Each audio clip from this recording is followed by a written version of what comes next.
Maraming salamat, Police Brigadier General Arnold E. Abad, ang District Director ng Manila Police District. Mga kababayan, ating pakinggan ang mensahe ng punong lungsod ng kabisera ng Pilipinas. Palakpakan natin kagalang-galang Honorable Francisco Isko Moreno Domagoso.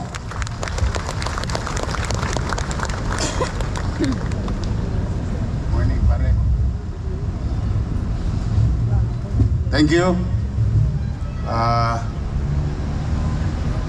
As a matter of being grateful to our men and women, uniformed personnel of Manila Police District, particularly to those who suffered and paid the ultimate price of protecting the city and its people.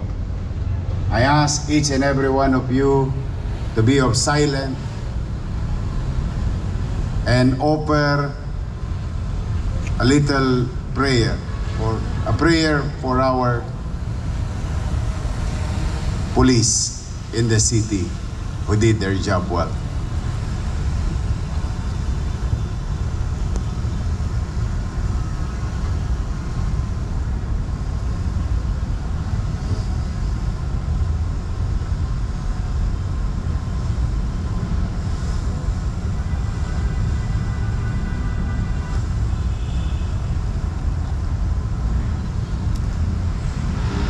Thank you.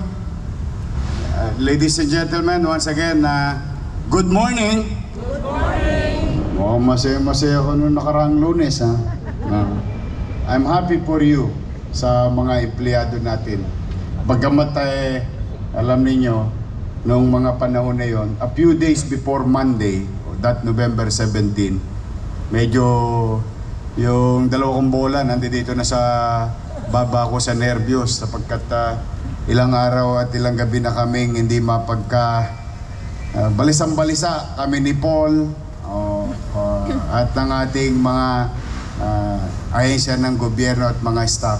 Pero salamat sa Diyos. As I have been saying, every Monday, do your best and God will take care of the rest.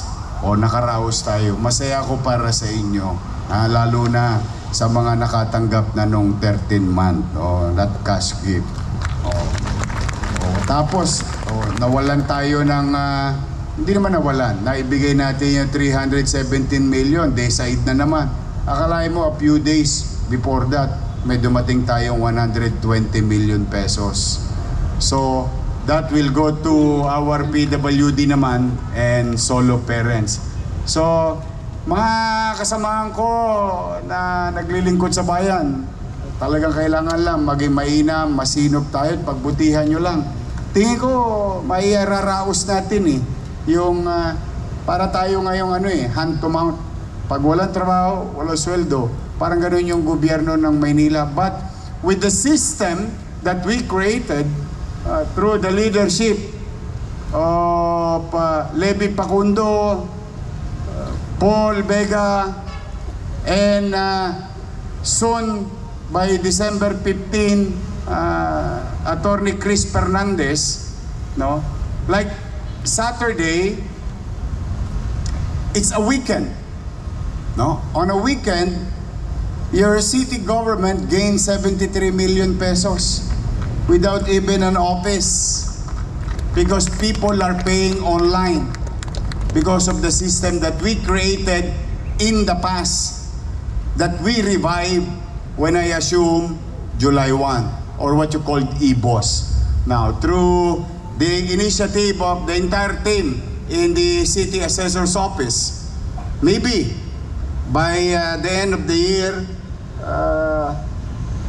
pati amilyar, end-to-end na.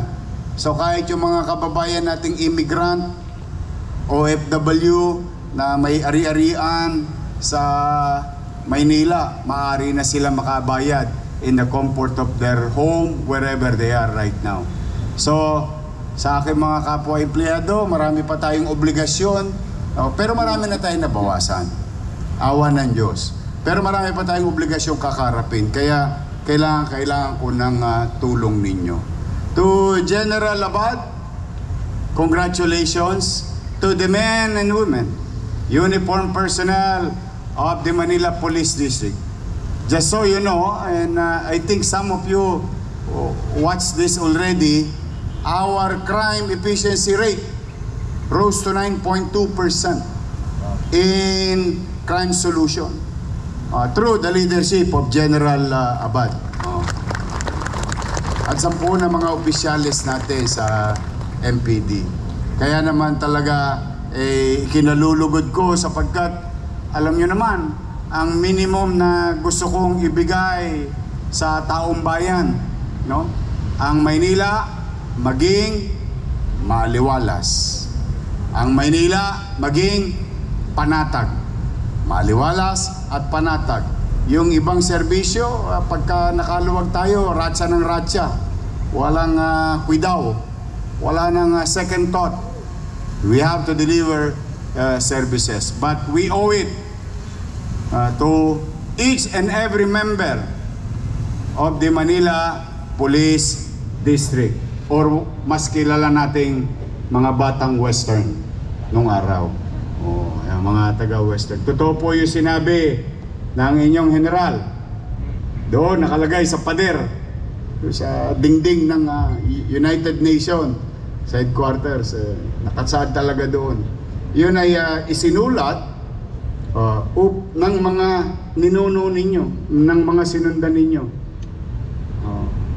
Sinulat nila yun so that the next sets of officers, the men and women of Manila Police District will have a North Star that sinabi nga, kung maalala ko yun go spread the word, tell the passers-by that in this little world men knew how to die.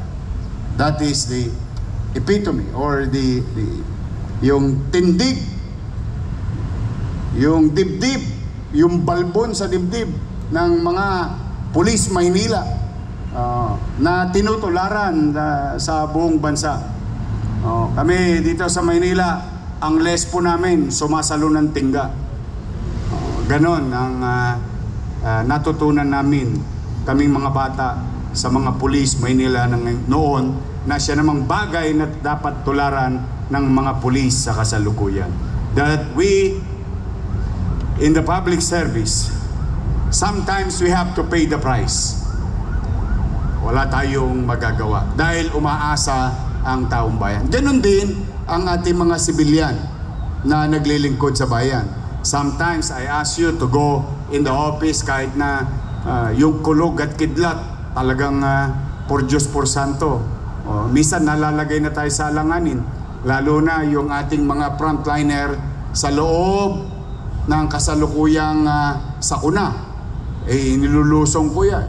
Yung mga taga DPS na yan, mga taga engineering, mga taga city electrician, para lang pagising ng utaw as if walang nangyaring aberya sa Maynila.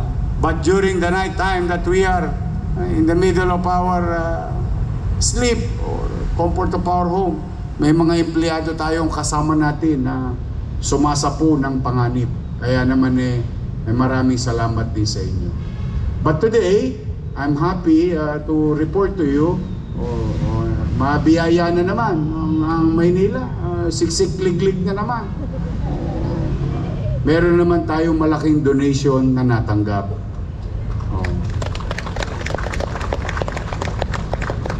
4 days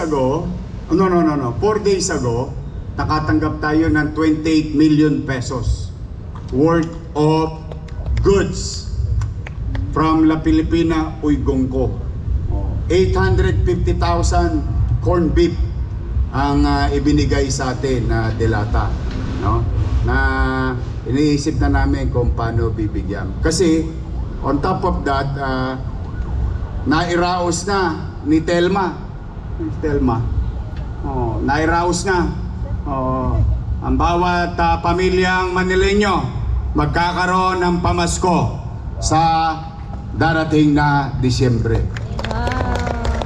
Dumating na rin yung regalo ko sa mga senior citizen. I love you.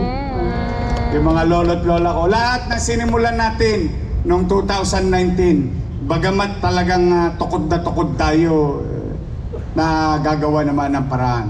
So at least we can honestly say in Manila, kahit papaano, kahit mahirap sa dilang mahirap, masasabi niya, may mapag-aari mo nang kami sa araw ng Pasko dahil nandyan ang gobyerno ng lungsod ng Maynila. And today, another blessing. Sana talagang patuloy silang mabasa ng ulan. Nandito kasama natin muli sa ating harapan ang ating kapitbahay sa kabilang ilog, no? Sa Chinatown, ang organisasyong laging tumutulong sa atin, ang FFCCCII. The federation, mas kilalang federation. Mas komportable ang utaw na hindi, yan yung federation. Nandito ang kanilang president, Mr. Victor Lim. Immediate past president, Dr. Cecilio Pedro. Honorary president, si Tanching, taga-Tondo rin to. Vice President Antonio Cosing. Alam nyo, nakilala ko itong mga binatilyo pa. Mukha lang binatilyo. But you know, age is catching up, pare. Nagpuputian na lahat ang mga buhok ninyo. Our board member, Attorney Peter Ko. Board member Wilson Lee Flores. Board member Eddie Cobanquiat. Pag makikita mo sa Juan Luna, may isang building doon. Ayan sila. Dr. Fernando Gan, Secretary General. Gino Chen, na lagi ko nakikita, Assistant Secretary General. Edison C., External Affairs Committee Vice Chairman. And Mr. Jordan Ang, External Affairs Committee Vice Chairman. Ay sila po, ang FFCCCII ay magtutulong muli. Kung maalala ninyo dito yung 30 motor, sabi ko may parating pa. Ayan ay sa effort ng ating Manila Chinatown Development Officer or Director. Ayan po si Mr. Tony C. At 10 ng kanyang mga kasamahan. Tony, thank you very much sa iyo. Alam niyo si Tony, wala namang sweldo yan. Puro tosgas. But I'm really grateful on behalf of the people of Manila to FFCCCII. Thank you very much. Tingnan nyo naman, ang regalo ko sa inyo, magandang Vice Mayor sa tabi ninyo. Ayan si Vice Mayor Chi at ang ating mga konsyal. Meron po tayong 3 katulad nung nagawa natin dati na Hilux. Pambardagulan to, kaya mga tolongges. Pahirap ng pahirap ang buhay nila ngayon sa Maynila. We will have and going to receive a fully modified Hilux for peace and order situation. Andiyan dyan po sa kodli ng mga lespo natin. At ang balita ko, yung nakita nyong NMAX, baka meron pang dumating, di ba may 30 na tayo, wala tayong tosgas. Sabi ka po sa akin ni Tony, baka may dumating pang 40. Wow! Thank you. Sana umulan. Thank you very much. Thank you very much, Victor. At talagang masaya-masaya. Pumanatag kayo, kami ni Vice Mayor at 10 na mga konsyal ninyo sa lungsod. Pipilitin namin mag-inam. Maging episyente at masinop sa mga kakayanan ng ating lungsod pagdating sa gastusan. Maraming salamat. Palakpakan po natin. And I am proud and to inform also the city employee that we have a new member in the Sangguniang Panglungsod. The newly elected, out of 896, he garnered 844 votes from the Liga ng mga Barangay Konsehal Erica Platon. kasama ang kanyang mga board member and opisyales sa Liga ng Barangay. Ngayon lang ako nakakita ng botong ganon. 896, 844 ang nakuha niyang boto. Congratulations. At natutuwa naman ako dahil pagkaupo nila, yung malaking problema at suliranin ng mga barangayan, about almost 400 plus barangays who has a problem, na-resolve kagad ng ating bagong Liga President na si Erica Platon. At pati yung SK, si Yan Yan. I'm happy for you, to your organization. At nais ko lamang pasalamatan, wala po kayo noon, pero gusto ko na rin ipaalam sa inyo. Alam nyo, ang Maynila sumali sa Batang Pinoy, yung competition, mga atleta, no? Last year,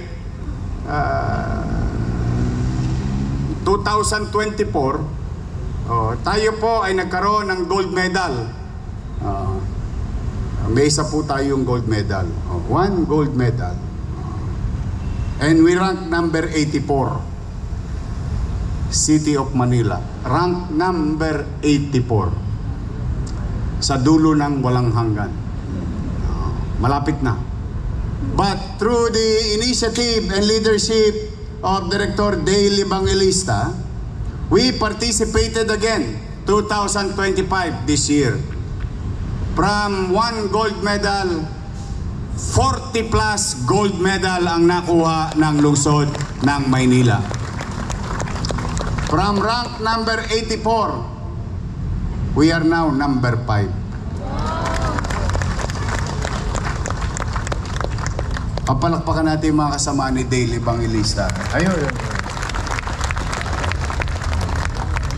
Sooner or later, sabi ko, alam mo, may isang sport na sosyalin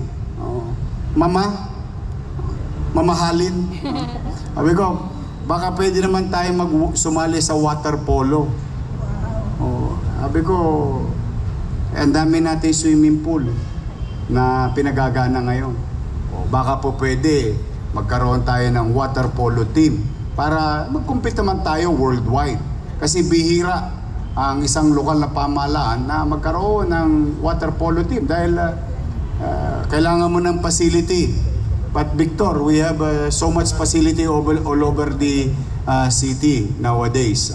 Hopefully, but just imagine, Victor, to the FFCCCII group, just imagine, with the limited resources, from 85, rank 85 to number 5, from 1 gold medal to 43 gold medal.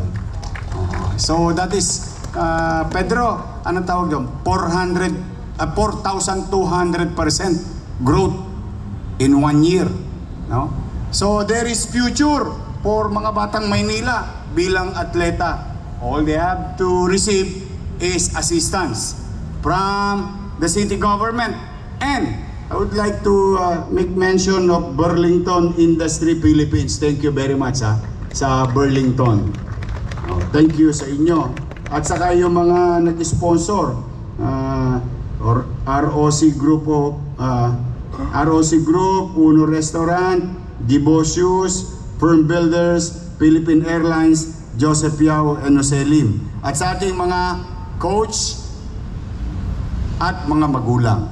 Palakpakan natin ang atletang Manileño. At may awa ang Diyos. Magtutuloy-tuloy tayo. So, again, ito ang inyong lingkod. No? I, your mayor, and the city government support violence against women. We must support, limit, or eradicate such violence against women. Naalala nyo, noong araw, lagi ko sinasabi, sa Maynila, at sinabi ko to nung mga una kong flag ceremony itong termino to. Sa Maynila, Walang babae, walang lalaki, walang bakla, walang tomboy, walang mahirap, walang middle class, walang mayaman. Lahat pantay-pantay. Oh. And I do believe that we must isa puso at isa isipan natin. Igalang natin ang ating mga kababaihan. Diyan tayo galing. Tandaan ninyo, ano man ang ginagawa natin sa mga babae, para natin ginagawa sa ating ina. Lagi niyong iisipin yan. Alam mo, misa, siyempre, pag hindi nagkakaunawaan, talagang normal yun. Wala namang perfect na pagsasama. Whether sa opisina, o sa personal, o sa loob ng bahay. But, yung pagbubuhat ng kamay, sa ebaba, hindi po maganda yun. Hindi po kamachuan yun, ha? Just so you know. Kaya tayo, iiwasan nyo yan sa ating kanya-kanyang opisina. Dito magsimula. Yan. Yang tinitingala ng utaw na lahat ng dumaraan. Simbolo ng gobyerno ng lungsod ng Maynila. Diyan natin simulan sa ating tahanan. So, magmahalan tayo. Ang babae ay minamahal. Taas ang kamay ng may mga asawa na. Lalaki, taas ang kamay. May mga asawa na. May asawa na kayo? Minahal nyo ba yung inyong asawa? Pag nawalang yan kayo, pag nanliligaw kayo, kulang sungkitin nyo ang buwan at bituin. Lahat ipinangangako nyo langit. Akalain ninyo, dinala nyo sa impyerno yung buhay ng babae. Hindi. We must continue to be understanding. We must continue to respect their rights. Mapababae, mapalalaki, equal rights. We are all human being. And that, kailangan sa araw-araw ng pamumuhay natin. Ang paggalang sa kapwa, at lalong-lalo na paggalang sa ating mga kababaihan. And I think the Vice Mayor showed the council on how to protect the lady members in the Sangguniang. So, kaya po sa inyo, tuloy-tuloy lamang po tayo. May awa ang Diyos. Nararamdaman nyo na ba ang Pasko? Pasko na ba? Oo nga. Pera na lang ang ulang. Marami na kayong shopping list, Marami na kayong nasa, yung sa internet, yung cart. Naka-add to cart na ba kayo? Malamang. Kaya lang, ang problema, baka pag nagkapera kayo, wala na. Out of stock na. Enjoy Christmas. Let's just have a very good atmosphere or attitude towards or outlook. We must continue to hope that 2026 will be a better year for us.